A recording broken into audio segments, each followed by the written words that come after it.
Hey everyone, welcome to Chris's Daily Read Aloud. Today we are reading the fairy tale Little Red Riding Hood. So I'm reading it out of this massive book of Grimm's complete fairy tales, the Brothers Grimm. They went around and collected a lot of different fairy tales, so it doesn't have a lot of pictures. So it's going to be more chapter book-esque, but it's only a couple pages. So here we go. Once upon a time, there was a dear little girl who was loved by everyone who looked at her, but most of all by her grandmother, and there was nothing that she would not have given to the child. Once she gave her a little cap of red velvet, which suited her so well that she would never wear anything else, so she was always called Little Red Riding Hood. One day her mother said to her, "Come, Little Red Riding Hood, here is a piece of cake and a bottle of wine. Take them to your grandmother. She is ill and weak, and they will do her good. Set out before it gets hot, and when you are going, walk nicely and quietly, and do not run off the path, or you may fall and break the bottle, and then your grandmother will get nothing. And when you go into her room, don't forget to say, 'Good morning,' and don't peep into every corner before you do."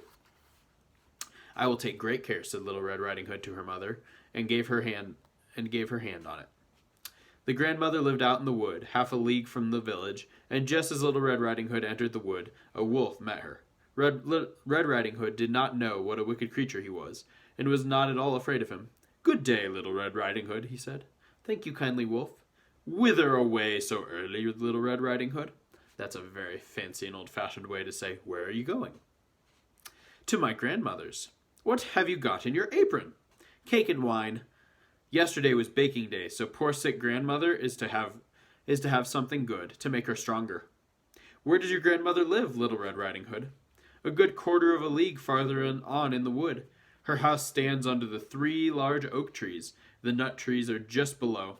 You surely must know it," replied Little Red Riding Hood. The wolf thought to himself, "What a tender young creature. What a nice plump mouthful. She will be better to eat than the old woman. I must act craftily so as to catch both." So he walked for a short time by the side of Little Red Riding Hood, and then he said, "See, Little Red Riding Hood, how pretty the flowers are about here. Why do you not look around? I believe, too, that you do not hear how sweetly the birds are singing. You walk gravely along, as if you were going to school, while everything else out here in the wood is merry." Little Red Riding Hood raised her eyes.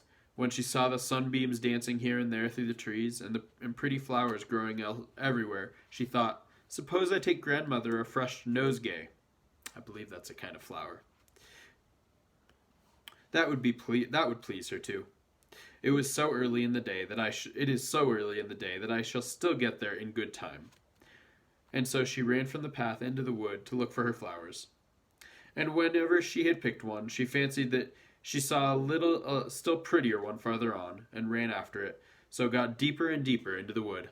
Fancied means that she thought she saw a prettier one. Fancied is thought. Meanwhile, the wolf ran straight to grandmother's house and knocked at the door. "Who's there?" "Little Red Riding Hood," replied the wolf. "She's bringing cake and wine. Open the door."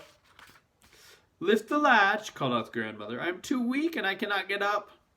The wolf lifted the latch. The door flew open, and without saying a word, he went straight to the grandmother's bed and devoured her. Then he put on her clothes, dressed himself up in her cap, laid himself in her bed, and drew the curtains. Little Red Riding Hood, however, had been running about picking flowers, and when she had gathered so many that she could carry no more, she remembered her grandmother and set out on her way to her. She was surprised to find the cottage door standing open, and when she went into the room, she had such a strange feeling that she said to herself, "Oh dear, how uneasy I feel today.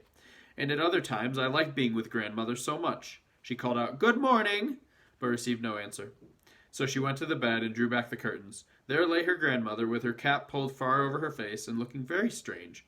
"Oh, grandmother," she said, "what big ears you have." "The better to hear you with, my child," was the reply. "But grandmother, what big eyes you have," she said. "The better to see you with, my dear." "But grandmother, what large hands you have." "The better to hug you with." "Oh, but grandmother, what a terrible big mouth you have." "The better to eat you with." And scarcely had the wolf said this, than with one bound he was out of bed and swallowed up Little Red Riding Hood.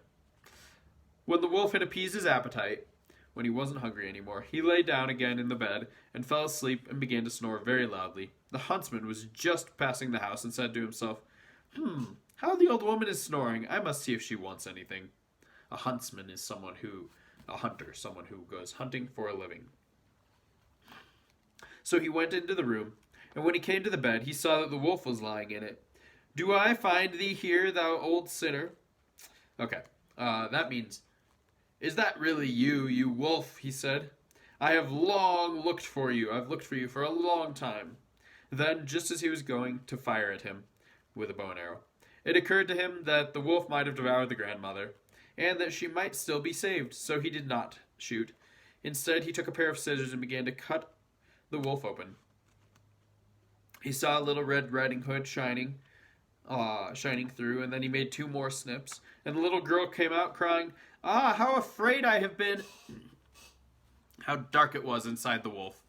After that, the old grandmother came out alive as well, but scarcely able to breathe, hardly able to breathe.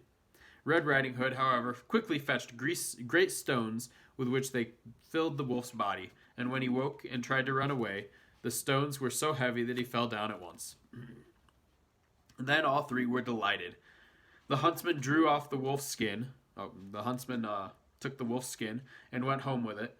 The grandmother ate the cake and drank the wine, which Little Red Riding Hood had brought, and revived. But Little Red Riding Hood thought to herself, as long as I live, I will never by myself leave the path to run in the wood, when my mother has forbidden me to do so. So, this lesson of that story, based on what Little Red Riding Hood said at the end, what do you think is the lesson? As long as I live, I will never by myself leave the path to run into the wood when my mother has forbidden me to do so. I want you to think about that. Thank you for joining me today for Little Red Riding Hood, as told by the Brothers Grimm. I hope you have a great day.